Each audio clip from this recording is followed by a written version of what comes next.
Bab wa ammal i'tidalu qa'iman, mengenai pentingnya berdiri tegak.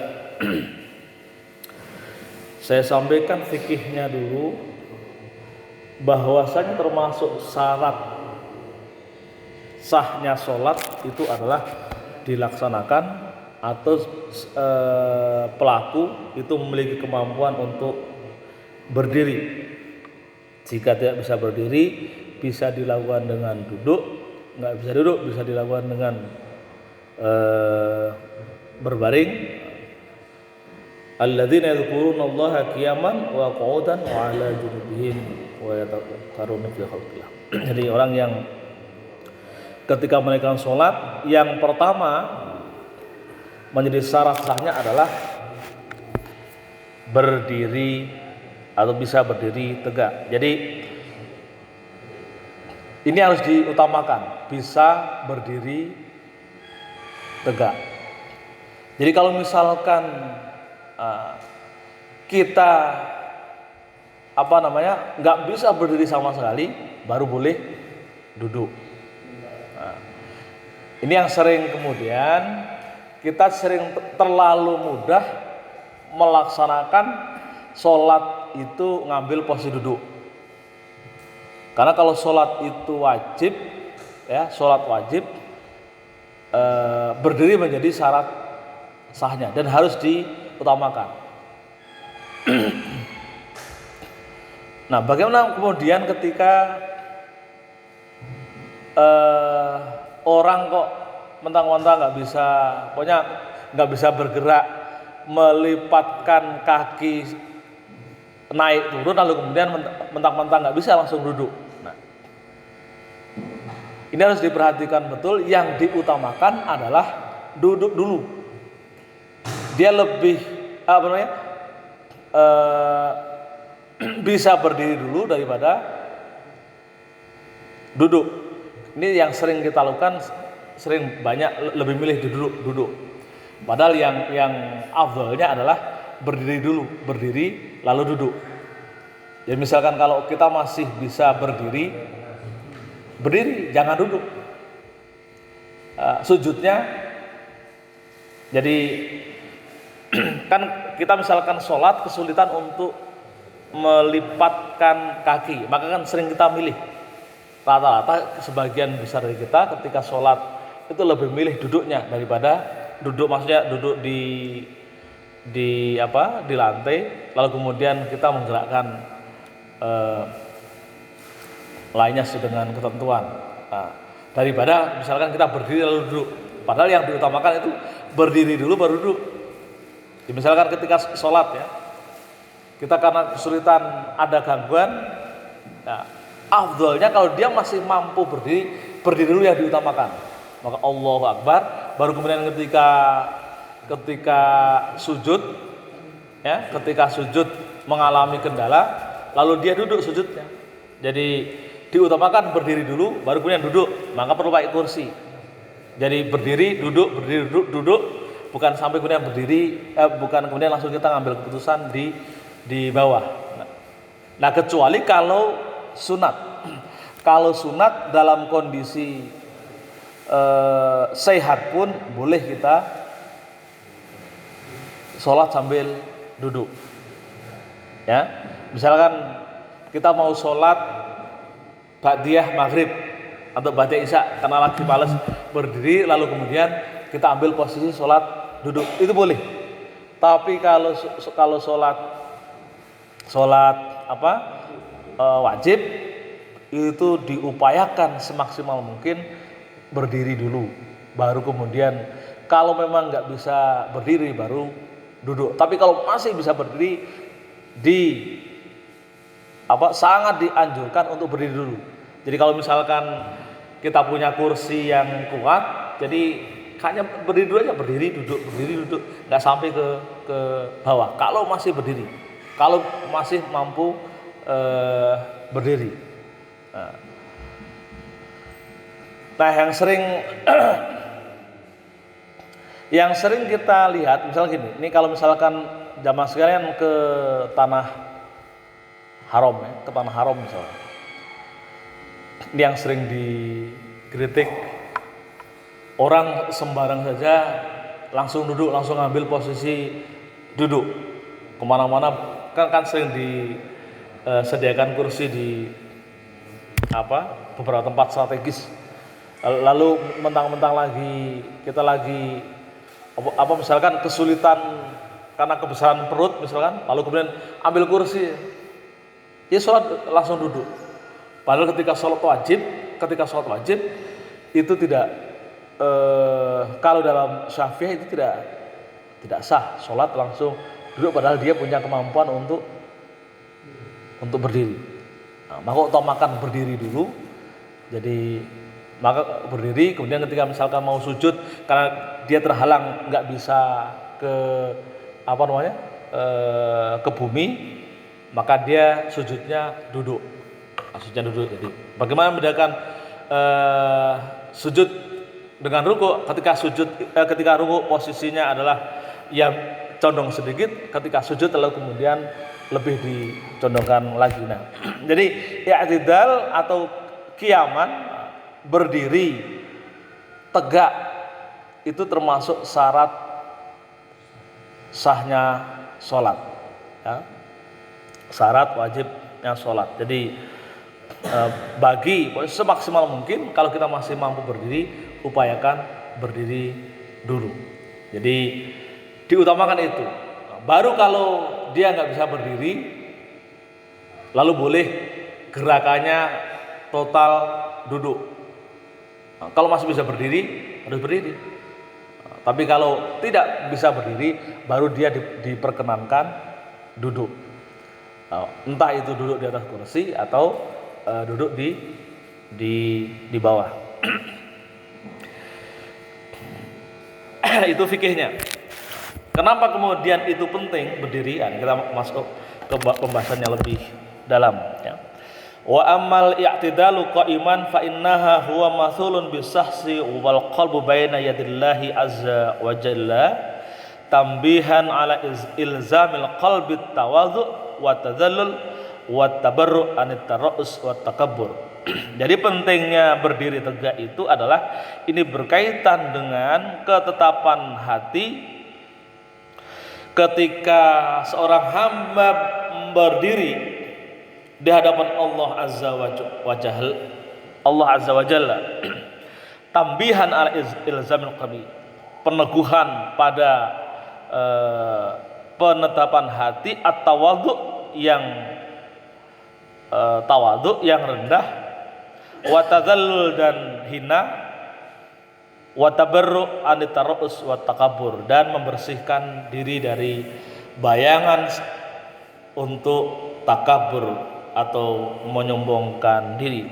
Ma'dzikri khatril qiyam baina yadillahi azza wajal fi haul madla indal arad lisual, sambil mengingat-ingat, membayangkan bagaimana ketika berdiri di hadapan Allah di yaumil mahsyar dan bersiap-siap untuk ditanya, disidang oleh Allah nanti di yaumil mahsyar.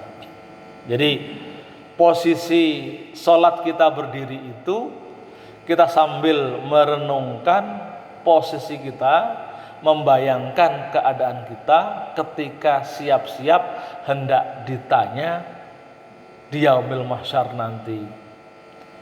Bayangkan kita hidup di tengah, nanti kan dibangkitkan bersama miliaran makhluk Allah, dengan posisi, dengan kondisi, kan semua yang jelas semua berdiri, lalu merasa hina, merasa rendah sebagai makhluk yang tidak bernilai apa-apa di hadapan Allah Subhanahu wa taala. Ini yang kemudian diharapkan sikap atau pikiran ini bisa melahirkan sebuah perilaku yang rendah hati dan tidak takabur di hadapan Allah Subhanahu wa taala. Wa alam fil hali annaka qa'imun baina yadillahi azza wa jalla wa huwa matla'un 'alaika Fakum baina yadayhi qiyamaka baina yadi ba'da mulukiz zaman. In kunta ta'jizu an ma'rifati kaunihi jalalihi. Jadi kondisi saat itu adalah bagaimana ketika seorang hamba berdiri di hadapan Allah Subhanahu wa taala, lalu kita melaporkan diri di hadapan Allah, maka fakum baina yadayhi qiyamaka baina yadayi ba'dhu mulukiz zaman. Maka berdirilah tegak di hadapan Allah, maka berdirimu itu di hadapan Allah, sekaligus menunjukkan bahwasanya kunta ta'jizu an ma'rifati kaunihi ta'ala. Engkau itu juga lemah memiliki kelemahan dalam mengenal Allah Subhanahu wa taala. Jadi sekali lagi, mengenai posisi berdiri ini adalah juga sebagai pengakuan akan kerendahan kita dan juga kebodohan kita yang mana masih merasa sulit dalam atau memiliki kelemahan untuk mengenal Allah Subhanahu wa taala. Jadi kita sebagai hamba yang sedang menunaikan salat, lagi-lagi dengan berdiri itu sebagai bagian dari upaya melaksanakan perintah Allah Subhanahu wa taala, sekaligus sebagai wasilah, ya, media. Mudah-mudahan itu ketika sholat, pada saat sholat itu kita bisa mengenal Allah lebih dekat. Jadi kita nggak tahu kenapa ketika sholat diperintahkan berdiri, bahkan berdiri syarat wajib atau syarat sah sholat, tapi inilah bagian dari membayangkan kita bagaimana nanti ketika dipersiapkan untuk menghadapi sidang, ya, di hadapan Allah SWT, sehingga kemudian kita makin mengenal Allah Subhanahu wa taala. Itu kewajiban kenapa kita perlu berdiri atau wajib berdiri ketika menunaikan sholat wajib. Maka setelah berdiri tegak, sudah siap kita menunaikan sholat, jangan lupa kita melaksanakan langkah selanjutnya, yakni dengan membaca niat. Wa amman niyatu, adapun niat, fa'azama ala ijabatillahi azza wa jalla fi imtithali amrihi bis salat, yaitu niat itu adalah azima ala ijabatillah. Azam itu meneguhkan.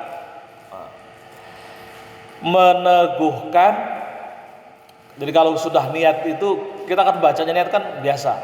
Sudah baca usolli fardhu subhi misalkan, ya, rakaataini adaan makmuman lillahi ta'ala.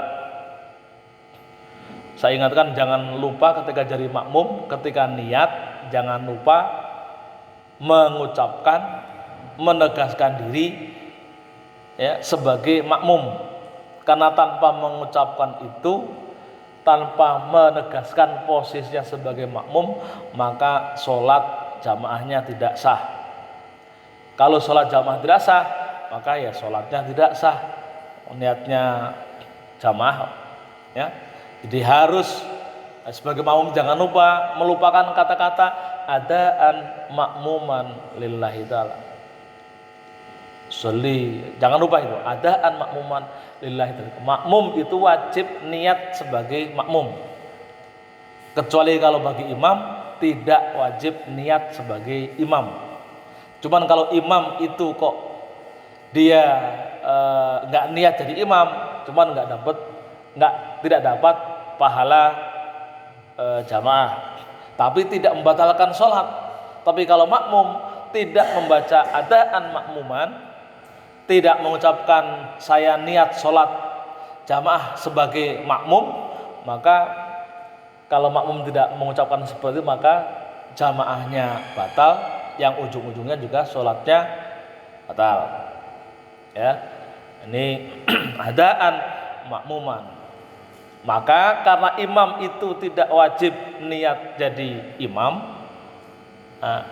sementara makmum itu wajib niat makmum, maka bagi seorang makmum ketika mau berjamaah, karena kita mau masbuk, ada orang yang sedang melaksanakan sholat, lalu kita berniat makmum kepada orang tersebut, sebenarnya kita tidak dianjurkan untuk nepuk punggung. Tidak ada syariat ketika kita mau jamaah nepuk punggung calon imam kita. Ada yang mengatakan, nepuk punggung itu kan harus biar apa? Biar kalau sholat, dia jadi imam langsung meniatkan diri jadi imam. Nah ini kan satu pendapat yang tidak didasarkan pada ilmu yang atau riwayat yang kokoh. Masa niat di tengah jalan, kan itu. Nah, tapi kita rata-rata ketika sholat rata-rata nepuk untuk apa? Nah, ya, untuk memberitahu bahwasanya dia sedang jadi imam. Harapannya adalah ketika ada takbir intikal itu takbirnya dikeraskan. Tapi sebenarnya ketika sholat pribadi sendiri pun sebenarnya takbir intikal itu harus dikerasin sebenarnya. Cuma kan kita kan nggak tahu kenapa ketika sholat sendirian pun takbir intikalnya tidak dikerasin. Padahal ketika takbir intikal mulai dari Allahu Akbar, lalu kemudian ketika mau ruku, Allahu Akbar itu harus dibunyikan, Allahu Akbar itu dibunyikan. Nah, jadi mungkin kepentingan menyentuh atau memberitahukan ketika kita mau berjamaah biar suaranya dinaikkan ketika takbir intikal, bukan untuk agar imam membaca niat atau meniatkan diri jadi imam, karena tidak ada syariatnya niat di tengah jalan. Jadi kalaupun tadi nepuk itu adalah mengingatkan agar tadi ketika takbir intikal imam suaranya agar dikerasin. Nah, jamaah sekalian, jadi sekali lagi tentang niat itu saya ingatkan juga, niat diucapkan jangan terlalu lama berjarak dari takbir. Kenapa? Kalau terlalu jauh itu namanya bukan niat. Misalkan gini, usolli fardhu subhi rakaataini adaan makmuman lillahi ta'ala. Berdiri ada sekitar mungkin 3 detik atau 5 detik baru Allahu Akbar. Itu namanya bukan niat. Pengertian niat secara fikih itu sebenarnya adalah dibaca ketika bersamaan dengan takbiratul ihram. Nah, kalaupun kita melakukan sunnahnya yaitu talaffuz, melafalkan niat, setelah selesai misalkan adaan makmuman lillahi ta'ala, kita harus nakhtofu, langsung menyambar, lanjut ya jedanya itu kira-kira 1 detik lillahi ta'ala, langsung Allahu Akbar.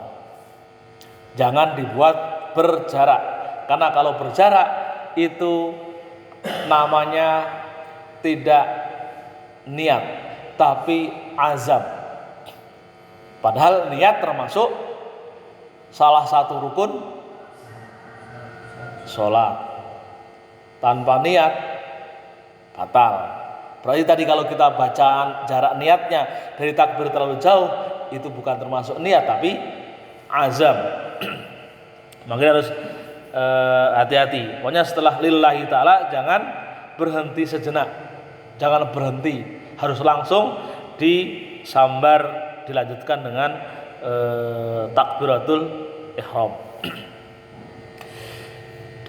Nah, makna lebih dalam lagi, makna niat adalah sebuah komitmen menjawab perintah Allah Subhanahu wa taala, menjawab kewajiban yang diperintahkan oleh Allah Subhanahu wa taala, dan komitmen untuk menyempurnakannya. rajaan li thawabihi wa khaufan min iqabihi wa talaban lil qurbati min. Jadi kalau sudah niat itu juga kita tegaskan ya, dengan mengharap pahala dari Allah dan takut dari hukuman Allah dan berusaha agar kita makin bisa mendekat kepada Allah. Mutaqallidan lil manati minhu bi idnihi laka fil munajat ma'a kathrati isyanik. Dan juga memiliki atau memperkuat harapan-harapan agar kita bisa dekat kepada Allah dan disertai dengan dihapusnya dosa-dosa kemaksiatan kita. Fa'azima fi nafsika qadra munajatihi. Dan mengagungkan Allah Subhanahu wa taala ya, pada saat kita bermunajat kepadanya. Wangdur man tunaji wa kaifa tunaji wa bimadza tunaji. Lalu perhatikan bagaimana kita bermunajat, bagaimana Anda bermunajat dan dengan apa kita bisa bermunajat. Wa inda hadza yanbaghi ayu ariko jaybika minal khajli wa tarta'idu fi qara'isika minal haibati wa yasfur wajhaka minal khaufi. Jadi karena kita ada rasa khauf kepada Allah SWT, jadi kita kemudian ketika berdiri itu tunjukkan wa yasfiru wajhika minal khauf. Jadi awasfiru, menguning wajahmu minal khauf, karena rasa takut kepada Allah SWT. Jadi ini memang pedoman-pedoman kita lebih bagaimana agar kita lebih khusyuk dalam sholat, sampai kemudian kita bagaimana ketika kita sudah niat, sudah menegaskan untuk menjalankan perintah Allah SWT, menjalankan perintah sholat dan berkomitmen untuk menyempurnakannya karena mengharap pahala Allah SWT dan juga mengharap dihindarkan dari siksanya, dan ujungnya kita bisa mendekatkan diri kepada Allah SWT. Apakah kemudian posisi kita sudah benar, gerakan kita sudah benar, bagaimana kita bermohon kepada Allah, seperti apa kita bermohon kepada Allah, seperti apa kita menghadap kepada Allah, memang harus mengikuti apa yang telah ditentukan dan diajarkan oleh para ulama kita, dan ulama tersebut kita yakin sudah mengikuti apa yang dipedomani atau diajarkan oleh Rasulullah Sallallahu Alaihi Wasallam.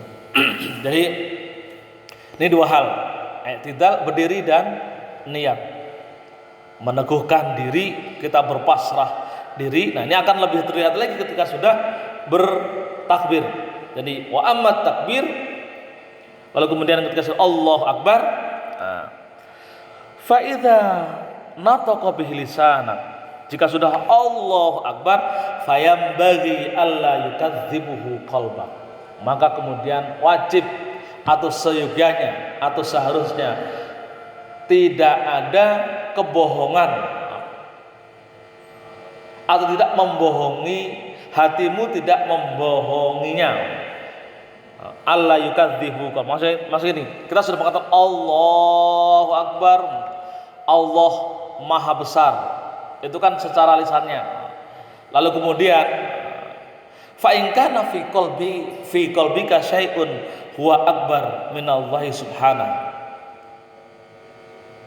maka kemudian di dalam hatimu ada sesuatu yang lebih besar dari Allah SWT, au kana hawaka aghlabu alaika min amrillahi azza wa jalla, atau hawa nafsumu itu lebih dominan mengalahkan hatimu, wa anta atwa'u lahu minka lillahi ta'ala faqad iltahatu ilahaka wa kabbartahu fayakunu qaulika Allahu akbar kalaman bil lisan mujarrad.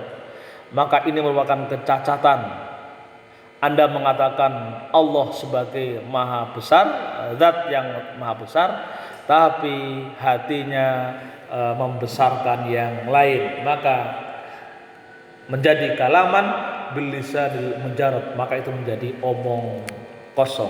Laqad takhalafal qalbu an musa'adati wa ma a'dhamul khatri fi dzalika lalla taubah wa istighfar. Maka Anda melakukan satu khilafan besar, maka itu adalah bahasa yang amat besar dan itu butuhkan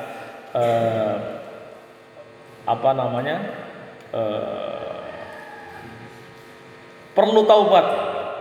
Jadi tidak ada atau dosa itu tidak akan diampuni kecuali dengan taubat wal istighfar wa husnudzon bi karomihi subhanahu wa afuhu.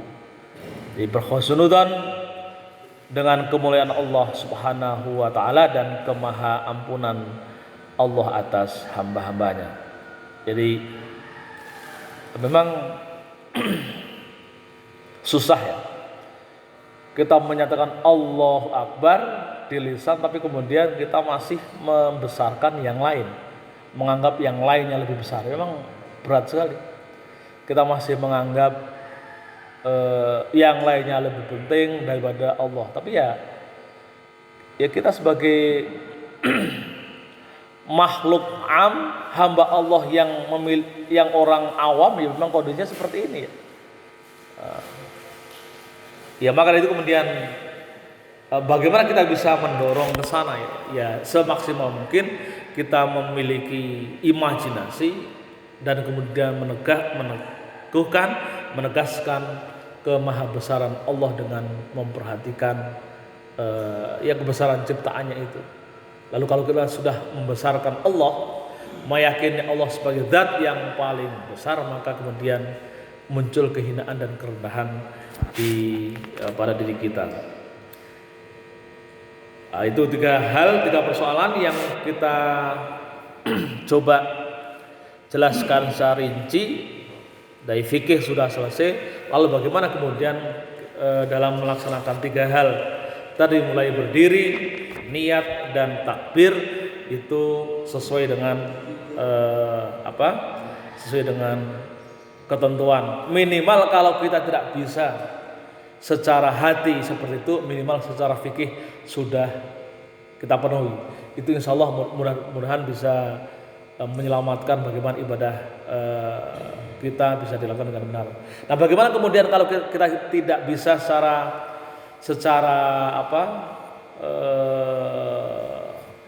anggap target yang dijelaskan dalam kitab ini tidak bisa kita lakukan?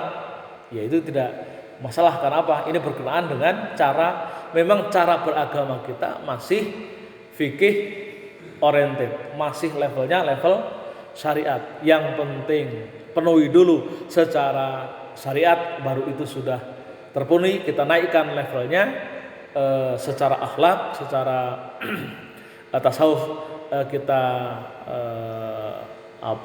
perkuat.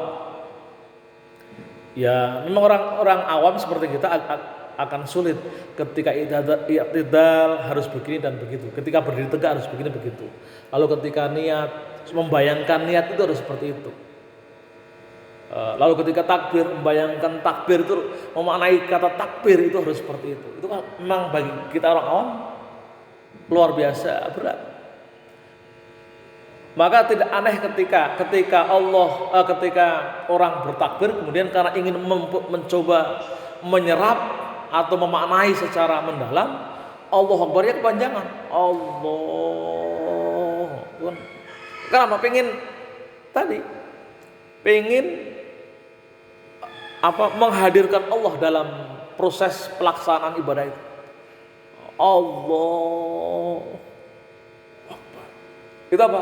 Yaitu salah satu usaha kita ya, sambil merem begitu. Nah, ingat kalau merem, sebenarnya kalau merem tanpa alasan itu makruh gitu ya. Merem tanpa alasan, tapi kalau merem untuk menghadirkan kekhusyuan pada Allah itu disunatkan. Jadi pengen menghadirkan Allah agar kita seolah-olah berhadapan dengan zatnya. Lalu Allah kabarnya begitu khusyuk. Allah. Nah, ini beda dengan ketika Allah Akbar merasa Allah. Itu udah was-was. Beda ya. Kalau dalam penjelasan kitab Syafi'i, kalau kemudian Allah merasa enggak Allah sampai 3 kali diminta untuk wudhu lagi. Kalau sampai 3 kali, ya kita boleh mengulang, itu pokoknya maksimal jangan sampai lebih dari 3 kali. Kalau mau menghadirkan kekhusyuan, Allah maksimal 3 kali.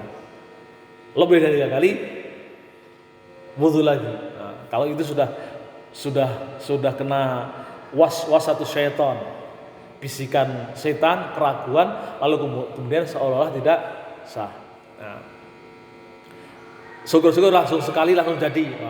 Allah, nah, udah aman. Nah, karena orang awam, sekali lagi saya sering mengatakan orang awam seperti kita, ya, jika tidak bisa khusyuk keseluruhannya, cukup khusyuk ketika takbir. Nah, itu kata Imam Al-Ghazali. Kita kan ya kayak gitu, karena sholat itu hanya khusyuk aja sebentar. Maka upayakan pas takbir khusyuk. Nah, jadi itu aja kita ambil minimalisnya. Kalau kita nggak bisa khusyuk keseluruhannya, minimal ketika takbir bisa khusyuk, bisa merasakan menghadirkan Allah di dalam pelaksanaan ibadah sholat kita. Demikian penjelasan 3 hal tadi. Silahkan jika ada yang mau didiskusikan.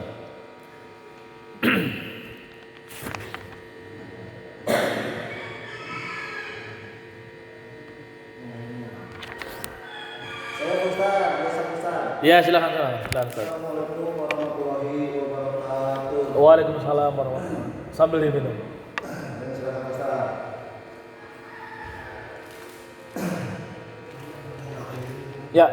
Jadi Pak Ustaz, yang namanya tadi kan Ustaz bilang kita sholat itu harus berdiri tegak, Pak Ustaz, ya.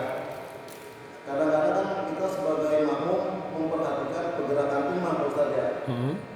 Kadang-kadang itu imam itu pas takbiratul ihram surah Fatihah, tapi kadang-kadang pergerakannya itu yang tidak perlu dilakukan, Pak Ustaz.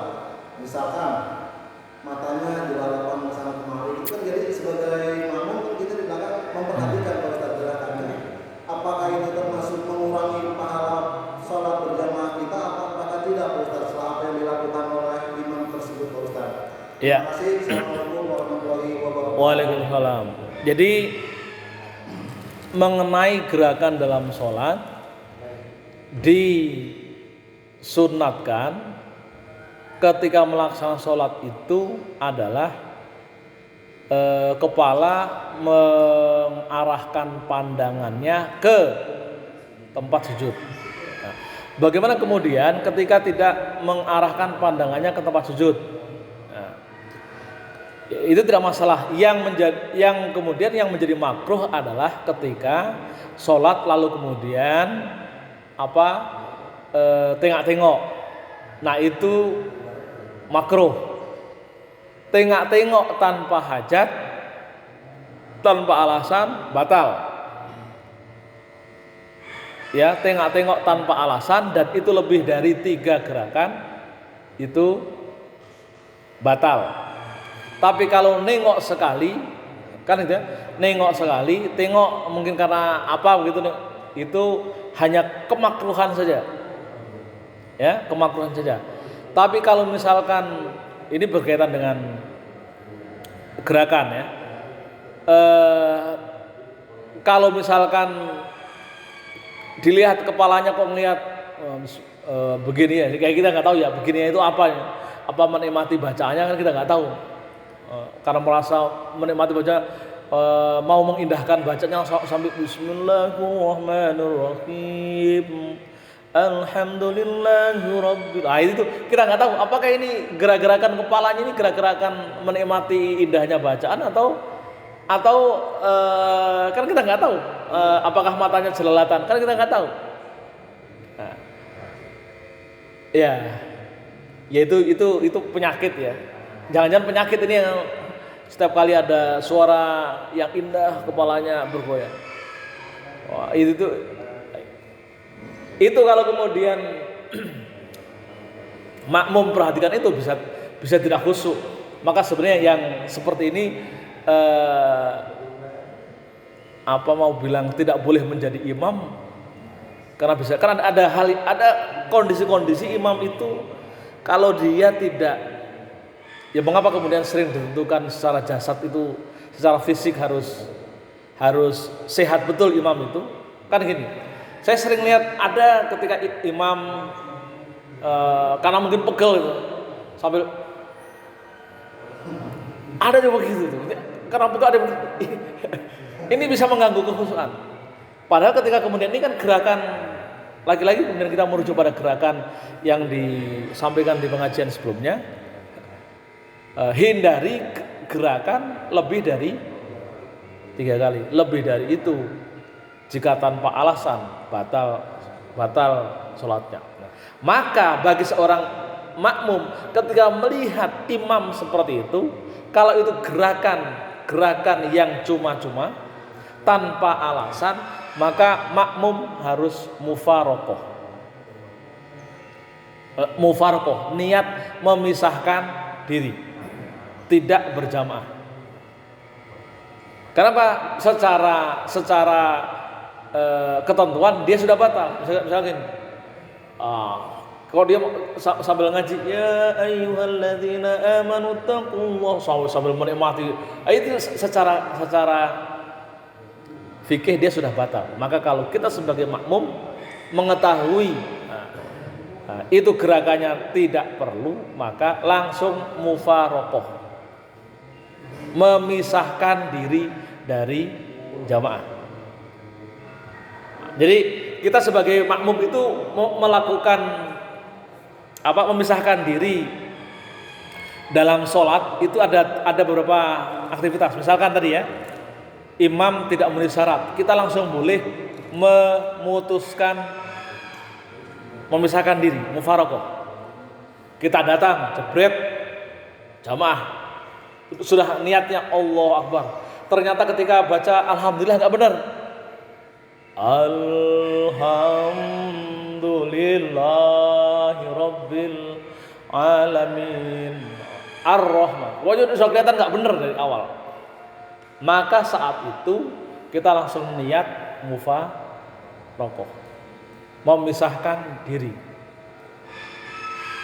memisahkan diri. Nah, hanya kemudian ketika mufarokoh itu sering jadi soal adalah kita merasa tidak enak kalau mufarokoh di tengah jamaah. Tahu-tahu kita bikin gerakan sendiri, itu kan nggak enak, malah nggak khusyuk kan. Yang ini belum ada. Kalau ketentuan umumnya ketika mufarokoh ya gerakan sendiri. Tapi karena kita ada akhlak sosialnya, maka ini yang belum ada ajarannya mufarokoh. Misal gini, mufarokoh lalu kemudian kita bacaannya dipersamakan dengan gerakan imam, hanya sama gerakannya, tapi dari bacaannya dan zikirnya dan ini sudah pokoknya sudah bisa. Boleh apa enggak? Ini yang saya cari juga belum dapat, daripada misah. Jadi makmum lebih fakih, dia tahu kalau imam batal, itu boleh mufarokoh. Nah, bagaimana kemudian ketika sholat Jumat? Karena sholat Jumat itu kadang kalau kita sering ini takmir juga atau DKM atau kita harus hati-hati juga ketika milih milih khotib. Kalau dia khotibnya bagus, imamnya jelek kan juga. Bagaimana kalau kemudian kita tahu ini imam jelek? Ketika khutbah bagus, tapi ketika yang imamin, wah bacanya gatul misalnya. Bagaimana mufarokohnya? Nah, mufarokohnya karena sholat Jumat itu yang wajib adalah 1 rakaat. Sholat Jumat itu yang wajib jamaahnya adalah 1 rakaat, maka mufarokohnya setelah rakaat 1 selesai. Baru setelah masuk rakaat kedua mufarokoh. Jadi misalkan ya, pas Allah Akbar, waduh langsung tak membaca dengar hamdahnya aja, waduh ini udah banyak salahnya. Nah, kita tunggu, kita tetap berjamaah di 1 rakaat. Setelah masuk rakaat kedua kita mufarokoh. Karena sholat Jumat itu yang wajib jamaah hanya satu rakaat. Makanya kalau kita tertinggal sholat Jumat masih dapat 1 rakaat, nah itu bisa masbuk. Tapi kalau masbuknya kok dapat tahiyatnya saja, dapat duduk akhirnya, kita sholat zuhur. Jadi bukan sholat Jumat. Karena sholat Jumat itu yang wajib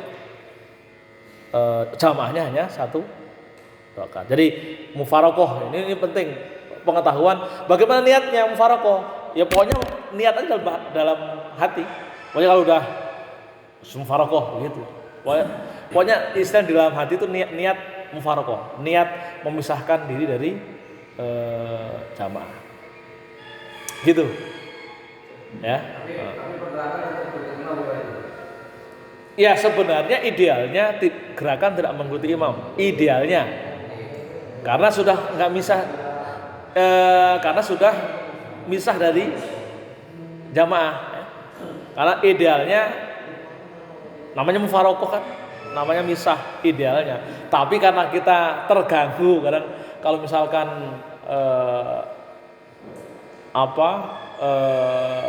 muncul gerakan sendiri, kita malah tambah nggak khusyuk, nggak enak. Akhirnya kemudian jadi bukan mengikuti imam tapi membersamai. Nah, biar kelihatan mufarokohnya, maka kasih jarak. Imam sudah ruku atau imam sudah ruku, ya kita kasih jeda dikit. Pokoknya beda lah, beda kalau kita sebenarnya secara gerakan juga sudah membedai dengan imam. Ya bisa duluin dikit, tapi kalau duluin dikit kan bahaya. Nanti takutnya Anda dilihat sebagai orang alim, duluin nanti diikuti oleh yang lain. Wah, ini kok Ustadz Rizal mendahului, boleh berarti apa repot kan? Maka lebih baik kita melambatkannya meskipun masih beserta imam. Tapi lagi-lagi niat kita bukan untuk berjamaah, sudah tidak berjamaah, sudah misah. Cuman kita ingin membedakan aja. Gitu ya. Oke? Lagi Ustaz. Hah? Ya, silakan. Assalamualaikum warahmatullahi wabarakatuh. Waalaikumsalam. Iya Ustaz. Tadi kan Ustaz bilang katanya kalau kita makmum, kalau misalnya ada yang sholat sendiri kita makmum nggak usah ambil pundak. Terus gimana kita bisa bedain orang itu sholat wajib atau sholat sunnah gitu? Kalau kita nggak tekuk, kita nggak tahu. Tahu-tahu dia lagi sholat sunnah kita ikutin. Gitu. Iya. Kalau dia misalnya sholatnya lebih dari 1 orang, kan kita udah tahu bahwa ini orang sholat wajib nih. Kalau kita dia sholat sendiri, kita mau ikut makmum, kita nggak tahu. Coba Ustaz. Ya. Salam. Jadi gini, kita berjamaah meskipun imamnya sholat sunnah itu nggak masalah. Ya, kita berjamaah meskipun imamnya sholat sunnah, karena kita tidak tahu dan nggak ada syariat nggak ada. Ini sering begitu diajarkan. Saya itu melihat ini dari mana tepuk lalu ini sholat sunnah atau gini, nggak ada syariat dan sholat sunnah. Kan gitu. Karena sering gitu saya lihat dulu, ini siapa yang ngajari. Jadi gini, kita berjamaah, imamnya sholat sunnah, ya, nggak masalah, boleh. Dan kita sebagai makmum tetap dapat pahala jamaah. Yang nggak boleh itu kalau kita tahu dia sholat sunat, lalu kita jamaah, itu yang nggak boleh. Kita tahu dia sholat sunat, itu yang nggak boleh. Tapi kalau kita misalkan mau masbuk, ada orang sholat lalu kita tepuk, kalau ada atau begini, ya itu tidak ada syariat, nggak ada. Ya sebagai orang yang diikuti, ya dia harus menjalankan fungsi keimaman kan gitu. Misal walaupun kemudian ditepuk, ya harus menjalankan fungsi keimaman. Misalnya takbirnya harus takbir dikerasin, bukan menolak walaupun ada gerakan begini atau begini itu nggak ada. Jadi gitu. Jadi nggak masalah, pahalanya tetap dapat pahala jamaah meskipun imamnya imam sholat sunnah. Nah kalau sudah kemudian kita sudah jamaah seperti itu, lalu ternyata di tengah-tengah ini kok tanda-tandanya sunat. Tapi kayaknya sih nggak ada sih, ada bayangan tanda-tandanya sunat ya, karena misalkan gini sholat ya. Misalkan dia sholat ba'diyah zuhur, lalu kita gabung lalu kemudian ya palingan kita ketika dia jadi 2 rakaat kita mengira dia qashar kan begitu ya. Kalau ketika zuhur kan nggak ada ya orang yang tahu itu sunnah atau kan nggak ada yang tahu. Pokoknya kalau kita jamaah kok dia di waktu zuhur, oh berarti dia qashar atau jamak qashar misalkan. Jadi ya nggak ada tanda-tanda yang kemudian kita menjadi tahu kalau itu sunat atau wajib. Makanya kan tetap dilanjutkan saja. Jadi tidak ada kewajiban harus tahu ini sunat atau nanti ketika mengenai sholat jamak qashar itu nanti perlu penjelasan yang detail lagi. Seperti apa yang harus kita lakukan ketika melakukan jamak qashar ketika kemudian kita mau bermakmum pada orang lain. Ya nanti ada penjelasan yang lebih detail. Gitu ya. Clear ya? Ya. Oke. Saya kira